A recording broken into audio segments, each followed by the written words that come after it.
বাম ঘরনায় নক্ষত্র পতন। গতকাল প্রয়াত হয়েছেন রাজ্যের প্রাক্তন মুখ্যমন্ত্রী বুদ্ধদেব ভট্টাচার্য। আজ তার শেষকৃত্য হয়। এই উপলক্ষে আজ রায়গঞ্জ শহরে বুদ্ধদেব ভট্টাচার্যের স্মরণে অনুষ্ঠানের আয়োজন করা হয়। প্রথমে একটি শোকস্তব্ধ মিছিল রায়গঞ্জের রাজপথ পরিক্রমা করে। রায়গঞ্জ শহর পরিক্রমার পর মিছিলটি শেষ হয় শিলিগুড়ি মোড়ে। সেখানে বুদ্ধদেব ভট্টাচার্যের প্রতিকৃতি স্থাপন করে শ্রদ্ধা জানানোর ব্যবস্থা করা হয়। সিপিএম এর জেলা সম্পাদক আনোয়ারুল হক বলেন, উত্তর দিনাজপুর জেলার প্রতিটি এরিয়া কমিটিতে এই অনুষ্ঠান পালন করা হয়েছে। রায়গঞ্জেও করা হলো। রাত 9টা পর্যন্ত রায়গঞ্জের শিলিগুড়ি মোড়ে সকলে বুদ্ধদেব ভট্টাচার্যকে শেষ শ্রদ্ধা জানাতে পারবেন। डिजिटल इंडिया सेल शुरू हो चुका है। पाइए 10% इंस्टेंट डिस्काउंट, सबसे कम दाम, पाए नो कॉस्ट EMI, बेहतरीन आफ्टर सेल सर्विस और बेमिसाल एक्सचेंज वैल्यू। आज ही रिलायंस डिजिटल आइए।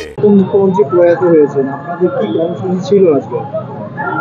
আজকে আমাদের গতকাল যখন আমরা শুনি, তারপরে আমাদের পার্টির যারা নেতৃত্ব ছিলেন গোটা জেলার আমরা যোগাযোগ করি এবং আজকে আমরা যেটা কর্মসূচি নিয়েছি, আজকে গোটা জেলাতে আমাদের যে সমস্ত এরিয়া কমিটিগুলো আছে প্রত্যেকটি এরিয়া কমিটিতে হচ্ছে আজকে এইরকম।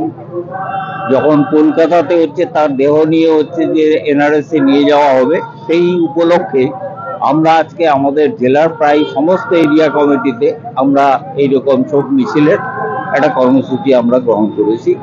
ইতিমধ্যেই সব জায়গায় আমরা খবর পাচ্ছি পালন হয়েছে, চোপড়ার থেকে একেবারে ইটাহার পর্যন্ত সমস্ত জায়গায় হচ্ছে যে আমরা আজকে এই কর্মসূচিটা এই অবধি করেছি। আগামী দিনের কর্মসূচি আমাদের রাজ্য পার্টি যা নির্দেশ করবে তারা সেইভাবে আমরা কর্মসূচি গ্রহণ করব।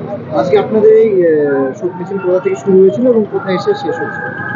আমরা হচ্ছে যে আমাদের টাউন লোকাল কমিটি যেটা, সেই টাউন লোকাল কমিটির থেকে শুরু করে পাবলিক বাস টার্মিনাস যেটা আছে সেখান দিয়ে বিদ্রোহী মোড় হয়ে সোজা হচ্ছে যে আমরা শিলিগুড়ি মোড়ে এসে এইখানে তার একটা আয়োজন আমরা রেখেছি।